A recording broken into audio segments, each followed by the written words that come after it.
Jesus didn't say, "I will build my church." That's not what he said at all. In Matthew 16:18, Jesus tells Peter, "Upon this rock I will build my ecclesia," not synagogue, not temple, and definitely not church. Ecclesia was a loaded word, and it wasn't religious at all. In ancient Greek and Roman societies, an ecclesia was a governing assembly, a group of citizens called out to rule, legislate, and carry authority on behalf of the kingdom they represented. So why do our Bibles translate it as church? Here's the uncomfortable truth. 114 times the word ecclesia shows up in the Greek New Testament, and 111 times it's translated as church, especially in the King James Version. But when you get to Acts 19, something odd happens. 3 times the word ecclesia appears, and it's not translated as church, it's assembly. Why? Because it's referring to a secular town council in Ephesus, not Christians, not a worship service, an official civic governing body. This reveals everything. The translators knew what ecclesia meant, but they made a different choice, not because of accuracy, but because of King James himself. And here's where it gets wild.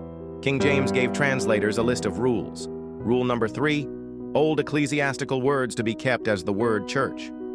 He wanted to keep the religious structure intact, one where people stayed in pews, submitted to state-run clergy, and never realized they were called to rule as ambassadors of heaven. Why would he do that? Well, King James broke from the Catholic Church and started the Anglican Church, and it was not out of conviction but convenience. The Pope refused to grant him a divorce, so he took matters into his own hands, placing himself as head of a new church that answered to him, not Rome. His version of the Bible? It wasn't about giving people freedom.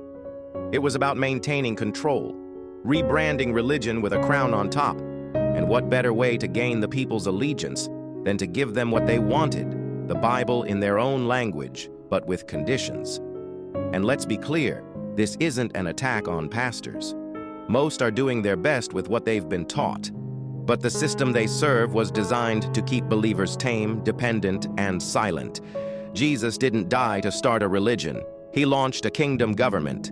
And you weren't saved to sit. You were commissioned to rule. But here's the beauty of it all. God still used it.